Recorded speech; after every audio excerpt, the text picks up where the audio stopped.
I got something to prove. I gotta take what I hate and finally make a move. I think of you and all the shit you don't do. Hey, this is Zach Pasquarello. Good, how are you?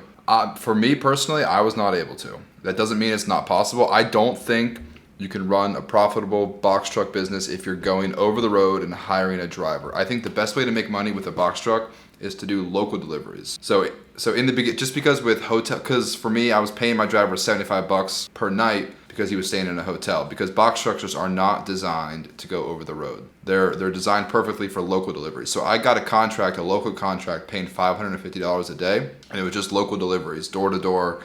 You know, I'd pick up 20 boxes from a warehouse and then drive to 20 people's houses and make deliveries, and that was profitable. So I think box trucks can be very profitable if you stay local, but I think it's really difficult to make money if you're gonna hire a driver, if you're gonna try to run your box truck OTR. That's just my experience. Other people might have different experience, but if you're gonna be the driver, box trucks are incredibly profitable, but to hire a driver makes it much more difficult. A lot of the jobs do require two people. A lot of the in-house installation of appliances and equipment, that obviously requires two people, but I was able to get a job from just a local contract with Lowe's and Home Depot, and it was a one-man job delivering boxes that were pretty heavy. The boxes could weigh up to 200 pounds, but my driver had a dolly and a pallet jack, obviously, to assist with carrying the heavy boxes. It is very physically demanding work, but I was able to pay my driver, $165 a day for only 8 hours of work a day. Like, that's a pretty good job, $20 an hour for little to no experience. Yeah, so I was driving about, whenever I say I mean my driver, was driving about 200 miles per day, and I was making $550 per day. So that's a pretty good rate per mile. So I wasn't paying a whole lot in diesel,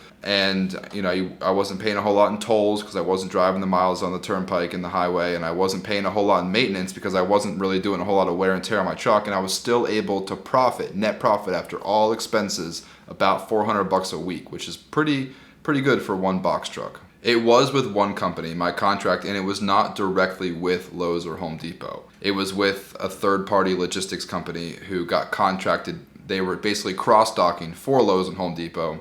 And then, so a big 53-foot tractor trailer would drop off a bunch of deliveries for Lowe's and Home Depot, and then they would section it out into local deliveries, and then I would just load up my 26-foot box truck from the third-party logistics company. So, but it is possible to work directly with Lowe's and Home Depot. I've never done it, but I have heard it's possible to do that.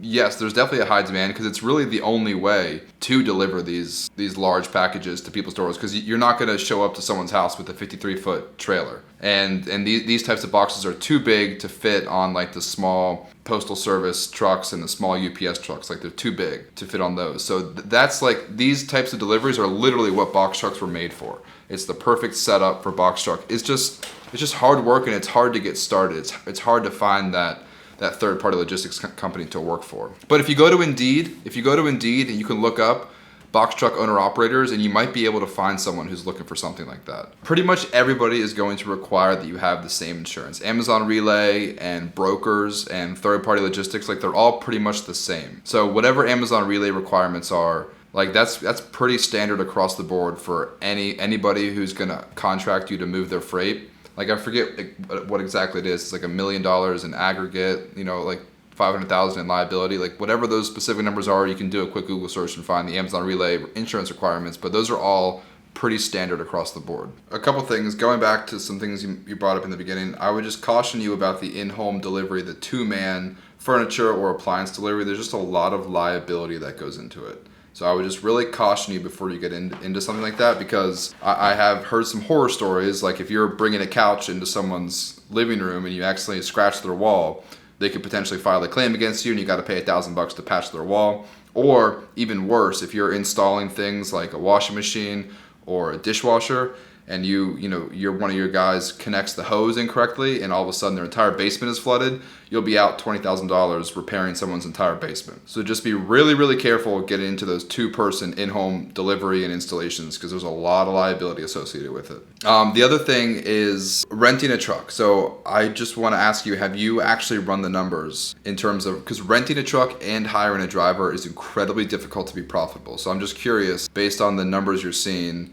based on the calculations you've made, like, how much profit are you projecting based on renting a truck and hiring a driver. I think that's a great expectation. Going into it, just hoping to break even, you're going to be in a really good spot in 6 months if you go in with that mindset. So I think that's awesome. The cool thing about Amazon is you can run 7 days a week. Even if you hire 2 drivers, you could have one guy drive 4 days a week and the other guy drive 3 days a week, and you can make $400 or $500, but every single day, not just Monday through Friday. So the revenue potential for even Amazon is there. Well, I would have told myself, first of all, to skip the box trucks and go straight for the semi truck, because it's actually, I feel like, contrary to people's intuition, like running a semi truck business, in my opinion, is easier than running a box truck business, which I was kind of thinking the opposite, because I figured it'd be more complex. But the only 4 things that are holding you back are IFTA, heavy vehicle use tax, apportion plates, and the drug testing consortium.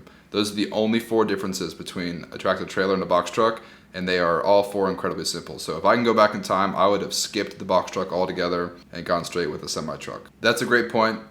Getting a loan for a CDL truck is incredibly difficult, and I was actually unable to do it. So I just bought my truck with cash. So you're right. That's probably the biggest downfall. If you don't have your CDL, it's almost impossible. The only loan that I saw available was 20% interest, 50% down payment, which is essentially useless. So yeah, I figured I'm rather just pay $65,000 cash instead of paying 20% interest. But what you guys are talking about might be a smart idea. Get a box truck today, wait 6 months, wait 12 months, build up that relationship with your bank, and then the loans will start coming in. You'll be able to get financing no problem after a year or 2 in business. Yeah, I've got a couple forms that I can send over your way after this call. I've got like a 1099 independent contractor form, and even if the person is a W-2 employee or an independent contractor, either way, I would still have some sort of document that just clearly outlines the expectations, like how much you're going to pay him, when you're going to pay him, how many hours of the week is he expected to work, like what's he supposed to do with the truck on the weekends. Just have some sort of formal written document just outlining the expectations and the rules and the company policies up front. And then I do have a motor vehicle record consent form that I can send your way to.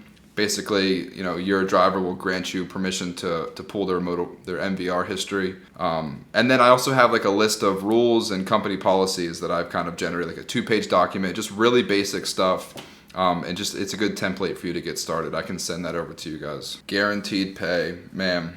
I've heard of some guys doing it. It's obviously risky if things go south. So first of all, are you going to run payroll? Are you going to hire these people as full-time employees, or are you going to hire them as independent contractors? Yeah, I suppose maybe you could do like a $100 guaranteed minimum per day pay. Just in case, maybe $150 guaranteed at the very maximum for a non-CDL driver. And then, as soon as they hit a certain mileage or a certain hour or a certain gross revenue, then that just kind of goes away. But yeah, that would just be really unfortunate if you weren't able to be successful. That would just be really tough. But, like you guys are experienced business owners, it's all a big risk. So yeah, that might help you attract top talent if you're offering guaranteed pay. So that's not a bad idea. So how do you plan on paying your driver? There's 3 very different ways to pay your driver, and it all depends on the type of routes you're running, the type of work you're doing. So that's very important that you clearly communicate to these guys before you hire them, obviously, how are you going to pay them. Yeah, so I started off paying my driver cents per mile, and it just got kind of difficult because if you're paying somebody cents per mile, then there's 3 different ways to calculate mileage. Do you do total miles driven? Do you do only loaded miles, or do you do loaded plus deadhead miles? And so that becomes more difficult. And then also you don't really protect yourself against the fluctuations in the freight market, which is fine because a driver shouldn't be punished if the freight market goes up and down. But when you're just getting started, if you pay your driver percent revenue, that'll seriously protect you as a business owner from the wide swings in the freight market. But if you're looking to just hire drivers more consistently and kind of like build a company with a better reputation, I don't know, you kind of have to weigh what do you want in the beginning. Do you want really happy drivers that are going to stick around for a long time, or do you want to potentially make a little bit more money? If you want to make a little bit more money in the beginning, maybe do percent revenue to protect yourself against the fluctuating freight market. If you want to have drivers who are happy and going to stick around longer, maybe pay them consistently per mile. But regardless, I would start your drivers at 40 cents per mile and then go up from there, or like 20% revenue or 22% revenue. I would start low-ish, that way you can go up, provide your driver. I mean, you've had a cleaning business, so incentivize your employees to stick around and get those retention bonuses. Yes, you want to clearly communicate that. You want to be very clear with your drivers, that way they understand Are they getting paid for deadhead miles? Are they not getting paid for deadhead miles? Or are you going to do like GPS miles? So if they're picking up in Atlanta and driving to Boston,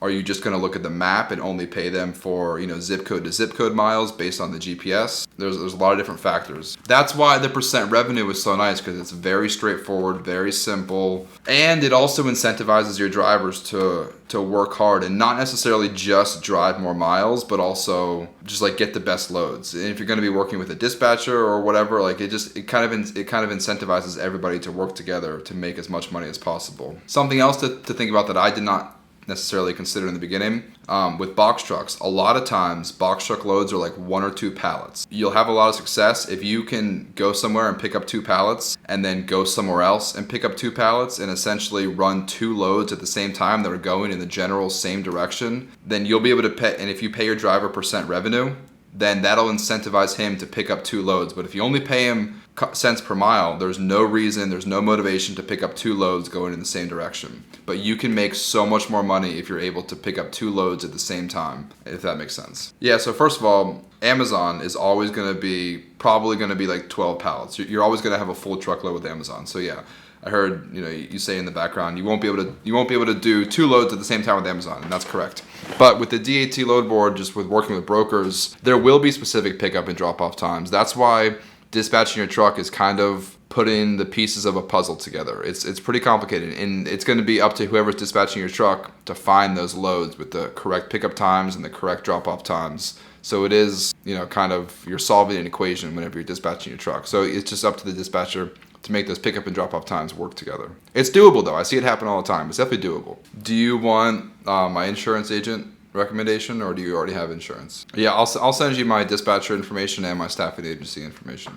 I mean, if you had $30,000 cash, you could take a loan out for 20% interest. It would really, like I said, you'd be working for the bank, but it is a good option to get started. Or something else you could do, and I was able to do this with my business. I don't know, as long as your credit score is above 700. So I went to Wells Fargo and I was able to get a $20,000 line of credit. And then I went to a local credit union and I was able to get a $20,000 cash loan, both at 8%. So right there, that's $40,000 at 8%.